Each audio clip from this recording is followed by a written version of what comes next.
Dear students, सबसे पहले तो मैं प्रज्ञानशाला के जो वॉलंटियर्स है उनको कॉन्ग्रेचुलेट करना चाहता हूँ कि उन्हें इतना ऑर्गेनाइज किया है सेट ड्रॉप। तो आप लोग सब लोग उसके लिए ताली हो जाती है। बहुत मुश्किल होता है चीज़ों ऑर्गेनाइज करना, और उनके बेनिफिट के लिए है वो शायद नहीं समझ पाते, लेकिन जो ऑर्गेनाइज करता है उसे पता होता है कि कितना मुश्किल है सबके लिए ऐसा करना। और सब लोग आते हैं, कितनी मुश्किल से आते हैं, आप लोग आए, हम लोग हैं, तो इट्स वेरी डिफिकल्ट। और दूसरी बात ये है कि ये जो प्लेटफॉर्म होता है वो मदद करता है आपको बाकी चीज़ों को समझने के लिए कि और चीज़ें क्या है, कैसी चीज़ें होती है। तो सबसे पहले मैं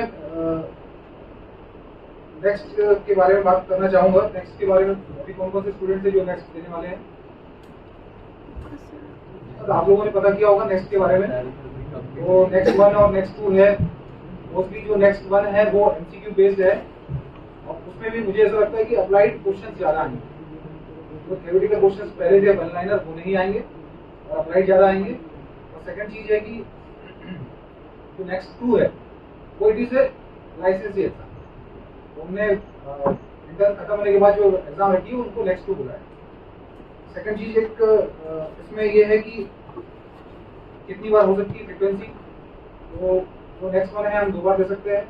एक बार अगर नंबर कम आते हैं तो उसकी सप्लीमेंट्री एग्जाम हो जाएगी, और जो नेक्स्ट 2 है वो उसको आप एक साल में एक बार दे सकते हैं। और मुझे जहाँ तक समझ में आया है कि जो नेक्स्ट 1 के एग्जाम है वो पीजी के लिए काम आएगी।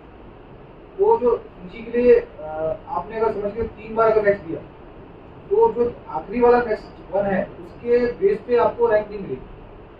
आपके जो तीनों अटेम्प्ट है उसके एवरेज निकालेंगे, उसमें जो आपके नंबर आएंगे वो आपके रैंक के लिए इम्पोर्टेंट है। तो तीनों जितनी भी अटेम्प्ट देना है आपको अच्छे से देना पड़ेगा उसके लिए। तो जैसा पैटर्न मुझे समझ में आया वो पैटर्न मुझे ऐसा लगता है कि ऑलमोस्ट अप्लाइड है, क्लिनिकल है, वही ज़्यादा पूछेंगे, वही ज़्यादा आएगा। तो फिर से यहाँ पर क्लिनिकल पोस्टिंग, इंटर्नशिप का बहुत बड़ा रोल है। जब आप रेगुलर क्लासेस जाते हो, पोस्टिंग जाते हो, तो कोशिश करो कि ज़्यादा से ज़्यादा सीख सको वहाँ पर। और प्रिपरेशन स्ट्रेटेजी में ये लोग बहुत अच्छे से बता पाएंगे, रिसेंट एग्जाम किया तो। फिर भी शॉर्ट सब्जेक्ट के बारे में जो जितना समझ में आता है 200 क्वेश्चन में पीजी के लिए 65 क्वेश्चन मेरे ख्याल से शॉर्ट सब्जेक्ट में आने वाले हैं। तो शॉर्ट सब्जेक्ट के साथ एक अच्छी बात ये है कि वो नॉकआउट मैच जैसे होते हैं। Short subject well defined course होता है, उसी में से पूछे जाएंगे, और अगर आप पढ़ते हो तो उसमें बन जाते हैं। तो बहुत ज़्यादा पढ़ने की जरूरत नहीं पड़ती इसको। और जो नहीं पढ़ता है मेरे ख्याल लगता है कि वो फिर नॉकआउट बाहर हो जाता है। इसलिए शॉर्ट सब्जेक्ट को शुरू में ही पढ़ लेना चाहिए, और जितना एक फिक्स कोर्स है उसको आप पढ़ लेते हो तो वो हो जाता है, और स्कोरिंग है एक प्रकार से। स्ट्रेटेजी क्या यूज कर सकते हो सब लोग? मुझे ऐसा लगता है कि बाकी स्ट्रेटेजी तो हम यूज करते हैं। एक स्ट्रेटेजी हो सकती है ग्रुप स्टडी। तो जो लोग चाहते हैं ग्रुप स्टडी करना, उनके दोस्त है, वो हम लोग लेते हुए हैं पढ़ाई के लिए, लेकिन एज अ स्टडी रिव्यू नहीं करते। तो आप लोग अगर चाहो तो शुरुआत से जो फर्स्ट ईयर में स्टूडेंट्स है या सेकंड ईयर के है, तो कोशिश करो कि ग्रुप स्टडी कर सको।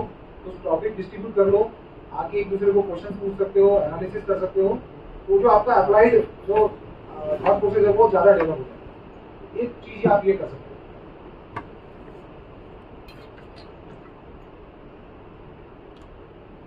पोस्ट पीजी स्ट्रेटेजी सिलेक्शन के बाद क्या करना है, जैसे सर ने बहुत अच्छा बताया। दो ही स्ट्रेटेजी रहती है। एक स्ट्रेटेजी ये है कि अच्छी रैंक लाओ और जो सब्जेक्ट चाहते हो उसे उठा लो, और दूसरी स्ट्रेटेजी ये है कि जो सब्जेक्ट आपको लग रहा है कि अब मैं इससे ज़्यादा ड्रॉप नहीं ले सकता है, या ले सकता हूँ या ले सकती हूँ, तो वो क्या कर सकता है, जो सब्जेक्ट मिल रहा है उसको आप ले लो। और जब उसको लेते हो तो आप उसको पूरे पैशन के साथ करो, हाफ हार्टली कुछ मत करो। क्योंकि जो स्ट्रेटेजी बना वो अगर आपकी सक्सेसफुल नहीं है तो स्ट्रेटेजी 2 बहुत अच्छी चीज़ है। जो भी आप सब्जेक्ट लेते हो उसको आप बेस्ट करने की कोशिश करो, क्योंकि बहुत इंपॉर्टेंट चीज़ है कि सचिन जो है उसने क्रिकेट का नाम बनाया है, अमिताभ ने मिलके एक्टिंग का नाम बनाया है। वैसे ही आप अपनी ब्रांच को इंस्पायर को बनाते हो। ब्रांच भी ऐसी कोई नहीं होती कि ब्रांच बहुत अच्छी होती। मैंने एनएससीबी जबलपुर से किया था।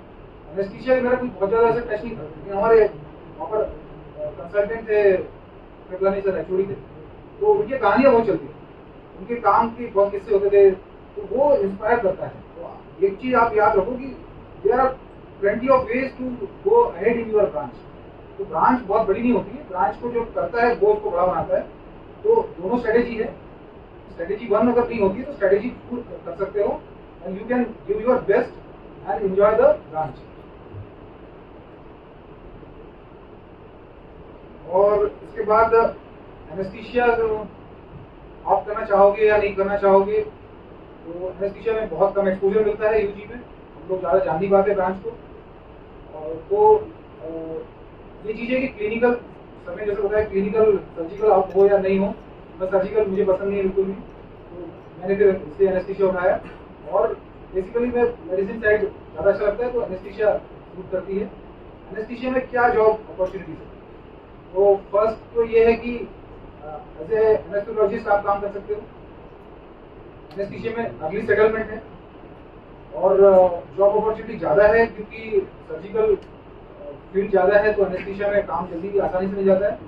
लर्निंग कर्व बहुत ज़्यादा नहीं है, you can learn at up to a level, लेकिन उसके बाद आपको फिर टफ आ जाता है, तो आपको फिर स्किल बढ़ानी पड़ती है। सेकंड जो चीज़ आती है एनेस्थीसिया में, अब सुपर स्पेशलिटी में क्रिटिकल केयर आ गया है, तो critical care is the future. आप जो आईसीयू सेटअप है वो धीरे धीरे बढ़ने वाला है। मुझे लगता है कि आज के 5 साल बाद आईसीयू का जो कल्चर बहुत ज़्यादा हो जाएगा, तो एक बहुत अच्छा स्पेशलिटी एनेस्थीसिया में आप चूज कर सकते हो आईसीयू में। जिसको अगर आईसीयू का इंटेंसिव केयर का इंटरेस्ट है, वो एनेस्थीसिया उठा के इसमें काम कर सकता है। इसके बाद एक और चीज़ है नई, जो अभी भी इवॉल्विंग ही है, और हम अपने डिपार्टमेंट में भी यूज करते हैं, पेन क्लिनिक, नाम सुना होगा आप लोगों ने। Pain as a speciality is incorporated into anaesthesiology. वो as a wide spectrum chronic pain के जितने भी पेशेंट है उसको ट्रीट कर सकते हैं। There are various blocks, we are already performing this blocks in our medical work college. Epidural regeneration therapy, genicular nerve blocks, तो दीज आर द ब्लॉक्स जो कि क्या करता है कि पर्टिकुलर पेन जो सिम्टम है उसको ट्रीट करता है। वो एक एकदम नया फील्ड है, इट इज जस्ट अभी अभी फेलोशिप चालू हुई है इसमें। तो जो भी अगर चाहता है कि उसको एज ए फिजिशियन काम करना है, तो पेन इज ए सब स्पेशलिटी जिसमें वो काम कर सकता है। और इसके अलावा मैं आप लोगों को एक चीज़ और ये बोलना चाहूँगा कि जैसे हर ब्रांच डेवलप होती है, वैसे मेडिकल साइंस भी डेवलप हो रहा है। और मेडिकल साइंस डेवलप हो रहा है, उसके सबसे ज़्यादा जो बात है उसके आसपास का जो सिनेरियो चेंज हो रहा है। तो बीइंग ए डॉक्टर जब हम एमबीबीएस करते हैं, तो हम एमबीबीएस के कुकुम में रहते, और फिर थोड़ा बड़े होते तो पीजी के कुकुम में रहते, और फिर और बड़े होते तो फिर डीएम के कुकुम में रहते।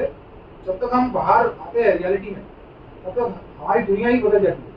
हमको एकदम शॉक लग जाता है कि अरे हम तो डॉक्टर ऐसे होते थे, हमारी ब्रांच ऐसी थी, हमारा मैं सुपर स्पेशलिटी कर रहा हूँ तो ये कर रहा हूँ।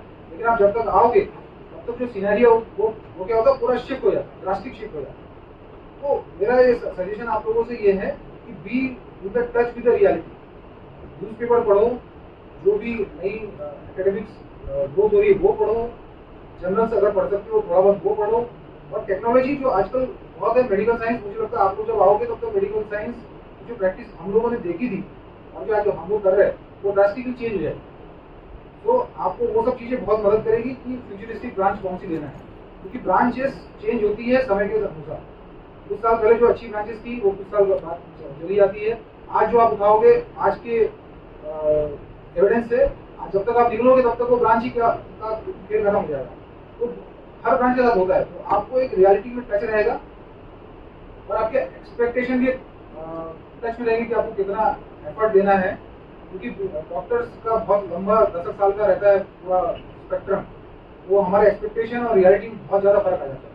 तो एक चीज़ ये कर सकते हैं कि नई चीज़ों से, नए एविडेंसेस से अपने आप को एक्सपोज करो, और बाकी जितनी पढ़ाई कर सकते हो तो कर सकते हैं। किसी को पूछने जाकर पूछ सकते हैं। Okay, thank you.